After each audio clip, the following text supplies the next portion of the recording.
Muito bem. O júri que deveria acontecer hoje teria como advogados de defesa os doutores Luciano Bandeira Pontes, doutor André Franklin Queiroz, doutor Lúter Magalhães Duarte, doutor José Hélio Alves, doutor Marcelo Brito e doutor Kaique Bahia. Mas o júri não aconteceu. E tem um motivo. Vamos começar aqui falando, doutor, quais os motivos pelo qual não houve júri? O que foi alegado para que ele fosse anulado? Na verdade, o júri de hoje é em razão de um processo que teve originalidade com uma numeração, houve o desmembramento por conta da pluralidade de réus e no momento do surgimento do novo processo com o novo número, com o desentranhamento, o processo não foi trazido aos autos todos os documentos e vídeos das audiências para o processo que seria julgado hoje. Portanto, desencadeando a nulidade absoluta do processo, caso o julgamento acontecesse, porque não constava na presença do processo as audiências de instrução e julgamento que foram realizadas na modalidade virtual. Por este motivo, a defesa de Edinaldo Pereira Souza pugnou pela remarcação da sentada de julgamento para que não houvesse depois uma nulidade argumentada pela bancada da defesa e trouxesse um julgamento, um prejuízo absurdo. Então, em razão disso, a gente pugnou. O juiz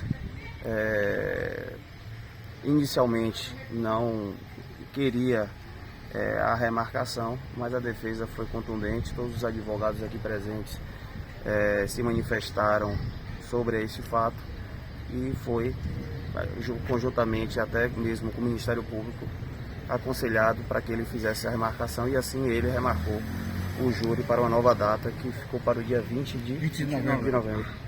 Quando existe um fato deste, existe prejuízo para os réus ou não?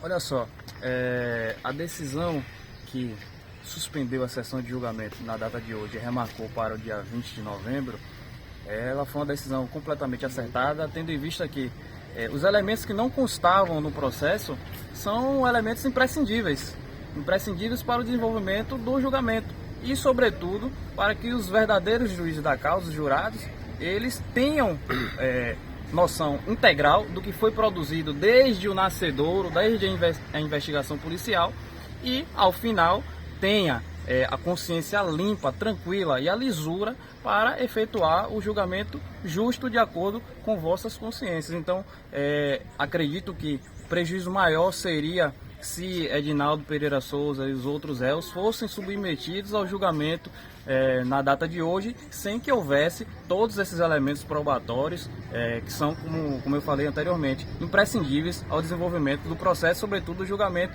que acredita a defesa que resultará na absolvição do Edinaldo Pereira Souza. Com o desmembramento dos réus desse julgamento, como é que fica o próximo julgamento? A defesa tem em mãos tudo aquilo que precisa, mas as investigações causaram algum problema para isso? Sim, desde que essas investigações iniciaram lá pelos idos de 2016, prolongando-se por 2017, percebe-se que, infelizmente, a polícia investigou mal, produziu depoimentos fantasiosos e simplesmente esse prejuízo se arrastou para a instrução do processo, para a fase em que a ação penal se instalou. E, infelizmente, a sociedade não entende ou procura não entender que a defesa deve ser plena. Vige no Brasil o princípio da presunção de inocência e vige no Brasil o princípio da ampla defesa e contraditório. Então a defesa tem que estar alicerçada de todos os componentes do estándar probatório para que possa desempenhar bem seu papel.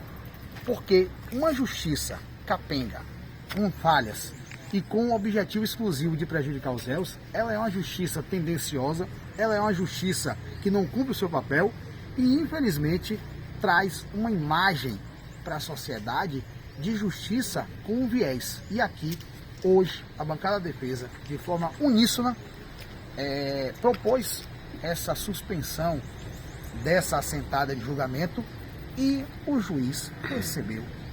Ele realmente se debruçou nos autos processuais e chegou à conclusão que o melhor seria remarcar essa audiência, essa sentada de julgamento para o dia 20 de novembro, para que então pudéssemos trazer aos jurados, os verdadeiros juízes da causa, todos os elementos que aí sim buscaremos a absolvição de Edinaldo Pereira Souza.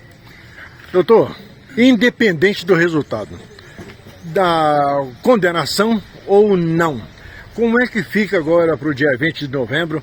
A defesa também vai, além das provas que vão chegar, a defesa também vai trazer novos